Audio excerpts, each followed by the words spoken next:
ओम नमः शिवाय।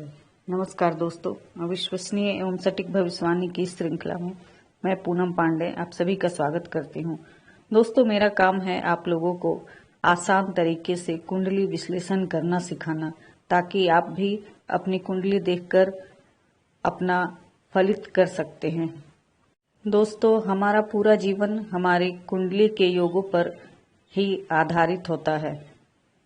कुंडली के अनुसार ही हमारे जीवन की हर घटना हर समय पर होती रहती है। दोस्तों, कुंडली विश्लेषण के द्वारा अपने भविष्य को बदला नहीं जा सकता है, परंतु उससे बहुत हद तक हमारा मार्गदर्शन हो सकता है। जैसे कि यदि हमें पहले से पता हो कि हमारा कैरियर किस क्षेत्र में बनेगा, तो शिक्षा के वक्त उसी विषय से संबंधित क्षेत्र में हम प्रयास करेंगे, उसी दिशा में अपनी शिक्षा को बढ़ाएंगे। इससे हमारा समय व्यर्थ नहीं जाएगा। इसलिए पहले से कुंडली विश्लेषण करा के अपने भविष्य के बारे में जान लेना बहुत लाभदायक होता है। तो इसी के साथ ही आज की चर्चा को शुरू करते हैं। आज भी मैं एक कुंडली आपके सामने प्रस्तुत कर रही हूँ। इस कुंडली का विश्लेषण करेंगे और साथ ही ये भी बताएंगे कि किस तरह इस कुंडली के योग के अनुसार ही इस जातक का जीवन चल रहा है। चलिए चर्चा शुरू करते हैं। आपके स्क्रीन पे एक कुंडली दिखाई दे रही है। यह मेष लग्न की कुंडली है।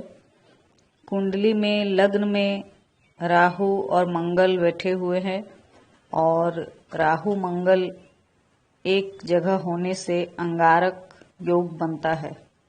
परंतु यदि चलित कुंडली को देखें तो यहाँ मंगल और राहु का स्थान परिवर्तन हो जाता है। चलित कुंडली में अंगारक योग द्वितीय भाव में बना है, तो द्वितीय भाव का ही फल प्राप्त होगा, क्योंकि चलित कुंडली ही हमारा एक्चुअल भाव बताती है। तो द्वितीय भाव में राहु होने के कारण पितृदोष बनता है। इसके कारण पिता को कष्ट होता है या फिर पिता का सुख नहीं मिलता। पैतृक संपत्ति मिलने में बहुत मुश्किल होती है या फिर कुछ पैतृक संपत्ति की हानि भी हो जाती है। द्वितीय भाव वाणी का भाव भी होता है, तो द्वितीय भाव में मंगल और राहु होने से इनकी वाणी बहुत कटु होगी। ऐसे लोग ज्यादातर बहुत अपशब्द का इस्तेमाल करते हैं, जिससे सामने वाले व्यक्ति का मन बहुत दुखी हो जाता है। बाद में भले ही इनको अफसोस हो, परंतु उस समय ये अपनी वाणी पर नियंत्रण नहीं रख पाते। इनके गले अथवा गर्दन के आसपास की हड्डी में भी कुछ तकलीफ हो सकती है। चलित कुंडली में लग्न में सूर्य है। लग्न में सूर्य होने का अर्थ है कि जातक बहुत आत्मविश्वासी होता है।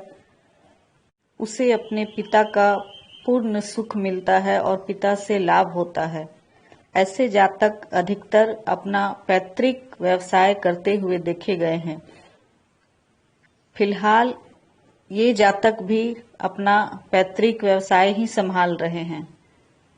लग्न में सूर्य होने के कारण समय से पहले बाल सफेद हो जाते हैं, आंखों की रोशनी कुछ कम होने लगती है, चश्मा तो इनको लग ही गया है। बात करते हैं सप्तम भाव की। इनके सप्तम भाव का स्वामी शुक्र है, जो उच्च का होकर द्वादश भाव में बैठा है। तो द्वादश भाव का शुक्र बहुत भोग विलास जातक को देता है। दुनिया की सारी सुख सुविधाएं उसे प्राप्त होती है, परंतु यहाँ इस कुंडली के अनुसार इसका कुछ नकारात्मक फल भी प्राप्त होगा। जैसे कि शुक्र यहाँ सप्तमेश होकर द्वादश में बैठा है, तो वैवाहिक जीवन में बहुत तरह की परेशानियां होती हैं। इसके अलावा देखें तो यहाँ छठे भाव का स्वामी बुध भी सप्तमेश शुक्र के साथ ही 12वें भाव में बैठा हुआ है। तो जीवन साथी के साथ इनका बहुत वाद विवाद होगा और मामला कोर्ट कचहरी तक भी पहुंच सकता है। फिलहाल वर्तमान में भी इनका वैवाहिक जीवन अच्छा नहीं है और लड़ाई झगड़े अक्सर होते रहते हैं। इनके लिए बुध एवं शुक्र की शांति कराना बहुत आवश्यक है, जिससे इनके अशुभ फल में बहुत हद तक कमी होगी। अष्टम भाव में केतु और शनि हैं चलित कुंडली में। तो अष्टम भाव में यदि शनि हो तो आयु वृद्धि होती है, जातक अपनी पूर्ण आयु को भोगता है, परंतु इसके साथ ही पेशाब किडनी से संबंधित बीमारियां भी हो सकती हैं। इसके लिए मैंने पहले ही इनको सावधान कर रखा है कि अपना आहार व्यवहार ऐसा रखे कि इस तरह की बीमारियां होने की संभावना कम हो। चंद्रमा वृश्चिक राशि का नीच का है, तो वृश्चिक राशि का चंद्रमा होने से जातक का आत्मविश्वास बहुत गिरता रहता है। ऐसे जातक नकारात्मक बातों को अधिक सोचते हैं। पूर्णिमा एवं अमावस्या के आते ही इनका मानसिक तनाव बहुत बढ़ जाया करता है। परंतु यहाँ एक बात अच्छी है कि चलित कुंडली में चंद्रमा नवम भाव में है, इसलिए अष्टम भाव के चंद्रमा का दोष इनको नहीं लगेगा। भाग्य भाव का स्वामी गुरु इनके चलित कुंडली में एकादश भाव में स्थित है, जो इनके आय की स्थिति को बहुत उत्तम बना रहा है। इनकी कुंडली के अनुसार गुरु द्वादश भाव का स्वामी भी है, तो द्वादश भाव का स्वामी यदि एकादश भाव में बैठे तो ऐसे लोगों का खर्च बहुत बढ़ा चढ़ा रहता है। द्वादश भाव में नीच का बुध और उच्च का शुक्र है, जैसे दोनों मिलकर नीच भंग राजयोग का निर्माण कर रहे हैं। तो ऐसे जातक व्यवसाय के क्षेत्र में बहुत अधिक सफलता प्राप्त करते हैं।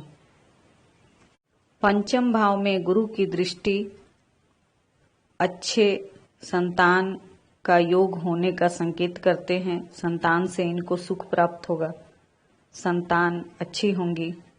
बाकी कुंडली में तो जीवन की सारी घटनाओं का सार छिपा हुआ रहता है। सबकी चर्चा करेंगे तो वीडियो बहुत लंबा हो जाएगा, इसी के लिए आज की चर्चा समाप्त करती हूँ। अगले अंक में फिर एक नई कुंडली के साथ आपके सामने प्रस्तुत होंगी। यदि आपको भी व्यक्तिगत रूप से मुझसे कुंडली विश्लेषण करवानी हो तो दिए गए नंबर पर संपर्क कर सकते हैं। अगले वीडियो में फिर से आपसे मुलाकात होगी। तब तक के लिए नमस्कार। जय महाकाल।